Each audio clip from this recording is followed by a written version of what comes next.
For centuries, craftsmen and craftswomen all over the United States have proudly created quality products that ultimately brandish the iconic phrase, Made in America. As long as I can remember, I've been fascinated with American artistry. It's something I pay close attention to when buying products, and it's something that has become more important to me over the years.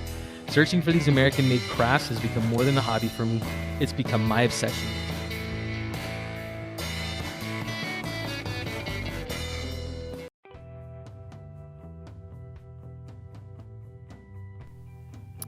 What's going on, everyone, and welcome to this episode of American Ride.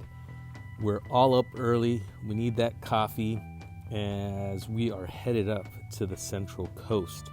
But along the way, I'll be connecting with my friend Gunnar and my other friend Jason. And we're excited because this is the first time that I'm actually doing a group ride where we'll be heading up to the Stolpman Vineyards in Ballard Canyon. And this episode, I will be co-hosting with my good friend Jared Rometti, who is a wine aficionado himself. And what a special place to be with Michael Villas and Patton Penhallegon of Penville Wine. So I encourage you to enjoy this episode, and here we go. So here we are at Stolpman Vineyard in Ballard Canyon. It's a special episode for me because it's the first time that I'll actually be having a co-host, Jared Rometti. Two fun facts about him: he's a wine aficionado and he has his own boat, which I've been on. Actually, I'll throw in a third one too. He's a cigar lover, just like me. More importantly. So get ready, stay tuned as we get into this interview.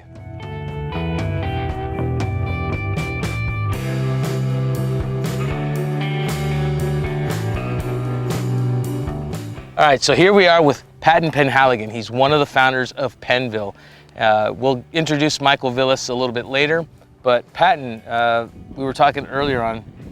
Tell me, how did you and Michael meet? Yeah, so Michael and I met working at a restaurant in Orange County.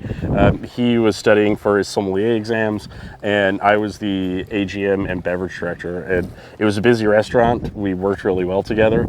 We had a great time working together, and we both had a great ambition to get into the world of wine, and the friendship sparked from there. There you go. So then you got Penn and Ville. That's right. We wanted to put both of our names on the label, but it's a hell of a hyphenate. Yeah. So Penville was kind of born. It was the first name that we came up with, and it had a ring to it, had kind of a sense of place. And we don't own our own vineyards. Maybe we never will, maybe by design, but if we do, we call it Penville. I love it. It works great. So tell me, when was the inception of Penville? So we started talking about it, started planning, and actually started applying for licensing in 2013, and then we had our first vintage in 2014. Wow, well, congratulations. And now we're here 5 years later, 2019. Right. Yeah. We were at the winery. Yes. Some of the crew here, they got to taste the rosé. Yep. And the Mourvedre. The Mourvedre, there you go. So talk to me a little bit. It's been 5 years now. It is. And what have you guys been working on in the past 5 years, and where do you see yourselves? Selling wine, man. I mean, that's what we're trying to do. Starting a winery is very difficult. You know, it takes a lot of upfront capital, and then you sit on your investment. You know, I always say, like, if we were making furniture, you'd go out and you'd buy the material, you make the chair, and you go out and sell the chair. We go out, we buy all of the equipment, we buy the grapes, or lease grapes by the ton, or by the acre, depending on who we're working with. We make the wine, we put it in barrel, and there it sits between 6 and 20 months. So starting a winery is hard, and we've kind of crested the most difficult part, and now we're focusing on expanding slightly. We've never broken 1,000 cases. The design is yet exactly. Maybe 3,500 is kind of our goal. That's where we'd like to be. We're not going to achieve that next year, and we probably won't achieve that in 2021. But hopefully a couple more years, as the bank account stays full, we'll be able to expand into different grape varieties. We really love staying here in the beautiful San Ynez Valley, although we do work with a few vineyards outside of the valley. because of its historical significance and its uniqueness and quality. Gotcha. Obviously this shows American Ride, and this is in itself a craft.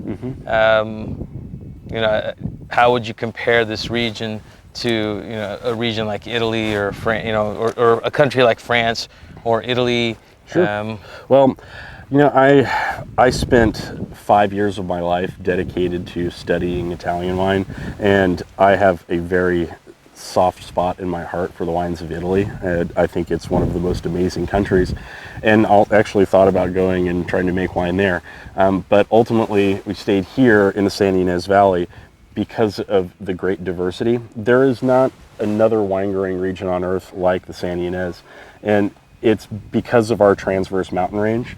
We have this incredible coastal access to the Pacific that helps blanket down the entire valley with that cool ocean air, creating these incredible little microclimates from one end of the valley to the other. And so we can use this valley like a spice rack in a kitchen, and we can get cool climate Grenache and Syrah and world-class Pinot Noir and Chardonnay from the Santa Rita Hills. You can go out to the opposite end to the warmer Happy Canyon of Santa Barbara, where they're growing incredible Cabernet, world-class Sauvignon Blanc. That's where we get the Grenache for our rosé. And then here, where we are now in Stolpman Vineyards in Ballard Canyon, is right in the heart of the valley. And this is truly Syrah and Grenache country.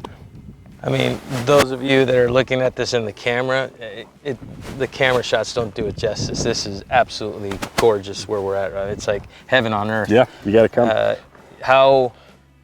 The region, how far does it span? So our valley is roughly 30 miles in length. And so what you can see now is actually you can see the San Ynez mountain range. Directly over the hills there is the Pacific Ocean. And then straight out east in that direction, we're looking at Point Conception out towards Lompoc, and that's where the Pacific connects. So we're surrounded by ocean on two sides here. Wow. And you just brought up a good point, being close to the ocean, obviously, how does that impact the grapes? And then tell me a little bit of the landscape. Sure, absolutely. So really through a series of tectonic events, we ended up here. The mountain chain itself broke off after a tremendous amount of pressure forced it to spin around, creating this incredible and unique little valley. We are the only valley that traverses east and west with coastal access to the Pacific from Alaska to Patagonia. So we're truly a geological anomaly here. And essentially what happens, and you can kind of feel it now, when we were walking up here, it's hot, and the sun is hot.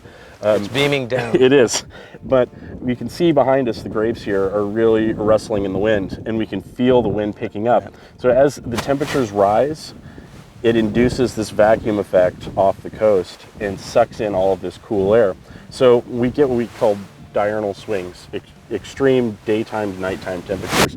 So we could have 90 degrees during the day and 50 degrees at night or less. I mean, it might get down into the 40s tonight. Wow. And so essentially what that does is these vines enjoy this wonderful California sunshine. Mm-hmm. Like they are happy and they are photosynthesizing all day.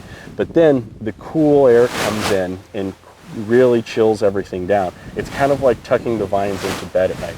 By no means are they going dormant, but they can take a little break from that heat. Mm-hmm. And so that gives us a much longer growing season than really any wine region in the world. And so we might see an extra 20 to 25 days of hang time when you're comparing to our brothers up in Paso or up in Napa Valley. Mm-hmm. So that gives us a little more concentration and a little more complexity of the fruit. Awesome. And what about the soil? Yes. Where we're standing. So we've been talking about the soil, and it's really like a patchwork quilt all throughout the valley. And that's just another factor into the uniqueness here. But what we're standing on right now, what Ballard Canyon is really known for, why Tom Stolpman picked this place, is because of the limestone deposits that are here.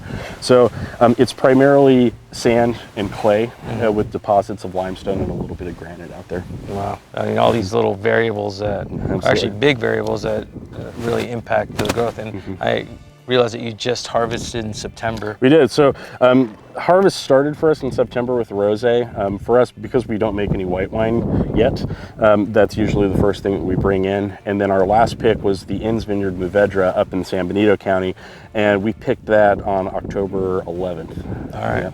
Wow. Well, I want to bring in my co-host, Jared Rometti.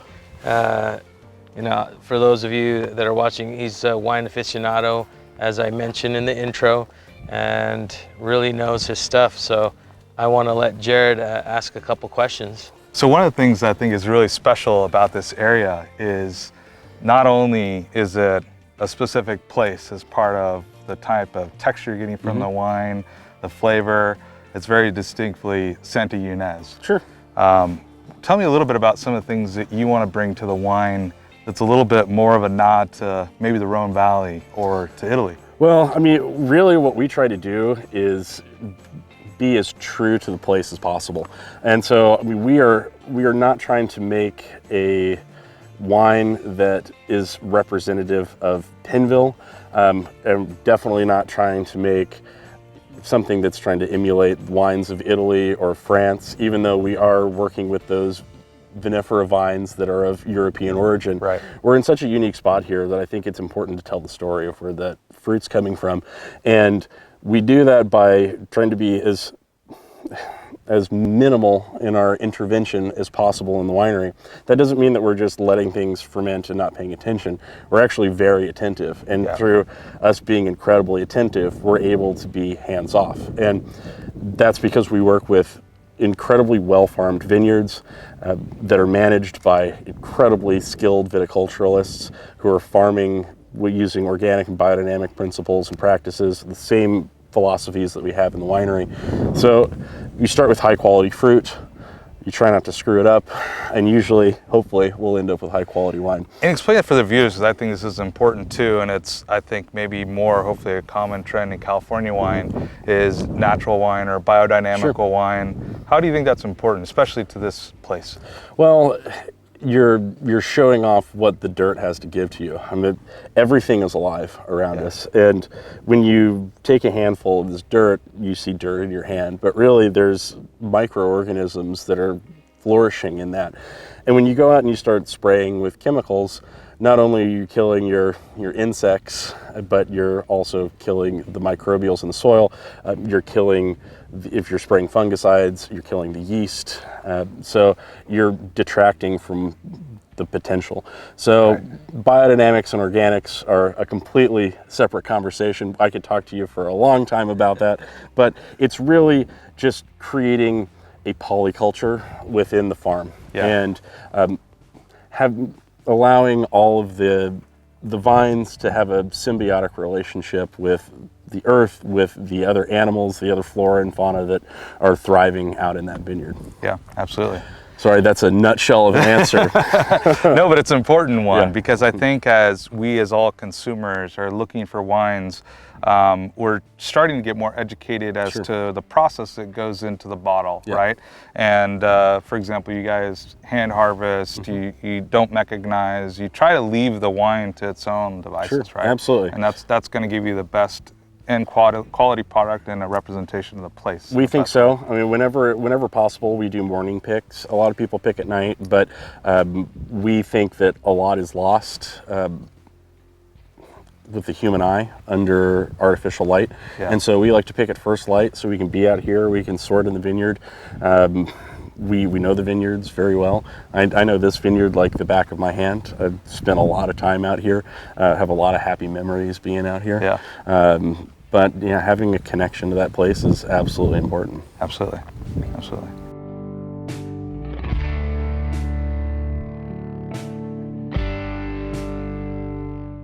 After speaking with Patton, we have the other half of Penville. We have Michael Villas. Michael, first of all, I think from all of us, we want to thank you so much for being such an amazing host here at the winery here. Martin, thank you for coming. Thank you. And where exactly are we at? We are at Stolpman Vineyards. Stolpman Vineyards. And right there is where we get the Grenache for Penville Grenache. And we are really really honored and blessed to be able to work with them because they are impeccable and incredible farmers. And we love them. I've heard that they have an amazing reputation. It is even beyond that. It's that they back up their reputation.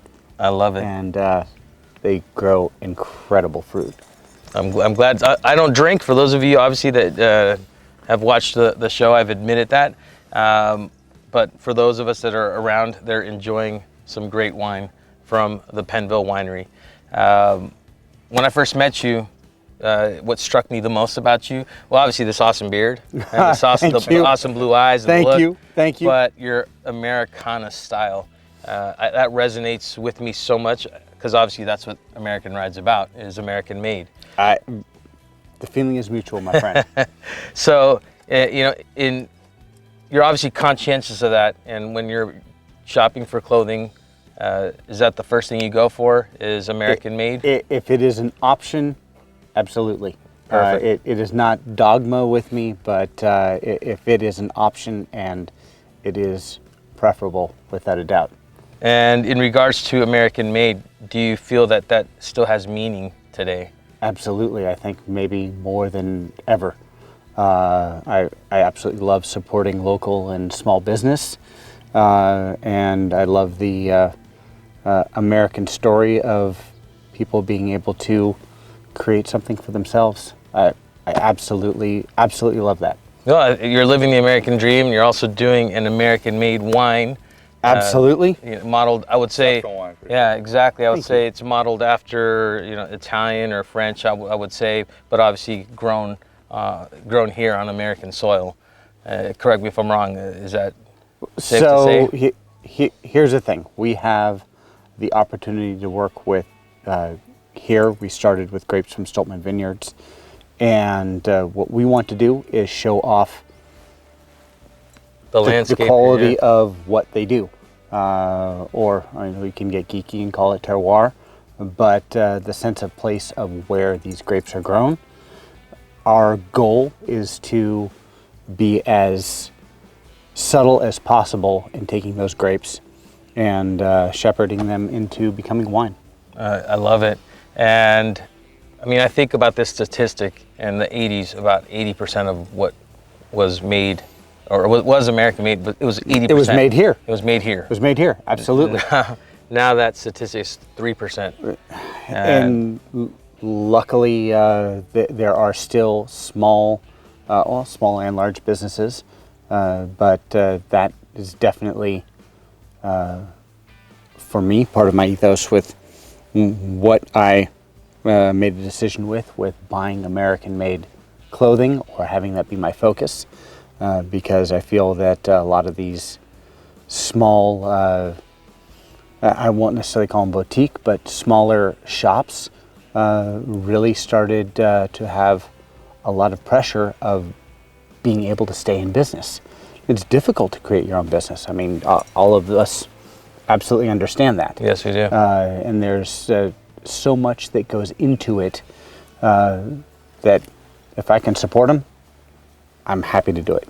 That being said, obviously local wine, California, I want to pass it over to Jared. So Michael, speaking of clothing, I think we got to address the elephant in the room, which is you're wearing an apron, which is very indicative of this amazing afternoon that you've provided for all of us, where you're cooking a Santa Ynez style barbecue, which explain to us what that means and how is that important to the wine that you represent, right? Okay, so I grew up with this. I was very fortunate that my parents brought me here and I got to spend some time here as a kid. And this is kind of just ingrained in my soul. Yeah. So there's a couple of things that we're gonna eat. In that pot there, you can't see them, but are some pinquito beans, which are from this area. And they're grown by a company named Rancho Gordo. And this guy is literally obsessed about beans. I mean, who isn't? Right? Yeah, exactly, right? But Santa Ynez barbecue consists of a few things. The pinquito beans, tri-tip, garlic bread, and usually a green salad and corn. So this is my interpretation of that today. And I think I'm glad to have you guys all here for it. Well, and I think what people need to appreciate is that not only as a proprietor of a couple wine labels, you're an amazing chef. And Thank you. I think part of that creativity is being able to produce a wine that is indicative of a place, as beautiful as this is, and really trying to resonate that through the glass. And I think it's difficult in the saturation of the market of wine that we live in. Tell us about, we had a great conversation up the hill with Patton, and he was talking about the technicalities of the wine and why they make the decisions that they make and how that affects what you guys do back in the cellar. How is this all meaningful to you as like a chef, as a wine expert, as someone that appreciates this? What are you trying to convey to people that drink what's in the glass? Okay, dude, that's a great question. Thank you. Sorry to put it on you. No, but I think it's a great question. deserving of what people need to hear, right? Okay, so I think wine and food they're really two sides of the same coin. Yeah. And to me, wine ultimately it's like you're shepherding a food product. Wine is still food. Granted, it's alcoholic or has, in our case, moderate amounts of alcohol, but it's like taking something and almost doing a braise. Yeah. So you can take food and you're starting with these these ingredients and you're making more than the sum of the parts. Right. Wine is the same thing, but you're only using 1 or 2 or maybe 3 ingredients. You can use a lot more. We don't. We can talk about that at another time. Yeah. So it's about, for us, taking this incredible product, in this case, Grenache from Stolpman, and coaxing it and shepherding it into its best possible state, and not and showing off what it is that this place gives it. Yeah. I know that answer seems maybe a little trite right now because I know a lot of people say that, but our job is to really get out of the way of the grapes and show off what this incredible place is. It's deserving, and I think that as people are focused more on the food that they eat, the type, where it comes from, how it's made, the same thing should be true of wine. And I think what you guys are doing is directly in the same vein. While it's food, it's wine, they complement each other, but really the same care goes into each. And I think what you guys are doing is a tribute to that, and it reflects in the glass, right? Thank you. Well, that is absolutely our aim. The whole farm to table movement it's absolutely taken off, right? Yeah. Wine should be, in my humble opinion, the same thing. Yeah. It should be as natural and a transparent a process as possible. And wine, if you think about it, really should be the ultimate nutritious beverage. It's the ultimate probiotic, right? This is fermented grape juice that we have consumed since antiquity. It should be good for you. And a lot of this stuff that's out there, I don't know what it is, but we want to have a place at the table every night. Absolutely. I want you to be able to drink a bottle of this while you're making dinner. I want you to be able to drink a bottle while you're eating dinner and still be able to get up on Tuesday morning and have a clear head. Right. Yep. So. Absolutely. And I implore everyone to try to explore the world of wine in this way, because there's so much to it. And not only Michael and Patton with Penville are exploring it, there are others in this incredible valley, but I implore you to check them out, and you won't regret it, because it's something that will complement not only your American Ride and the American movement of supporting and sponsoring what is and should be iconic, clothing to wine to food, it's what we all represent, what we all appreciate. And cheers to Martin to bringing this to the table, because this is what it's all about. So cheers. Salud. Cheers. Salud. Hey everybody, I hope you truly enjoyed this episode of American Ride. Until the next one, see ya.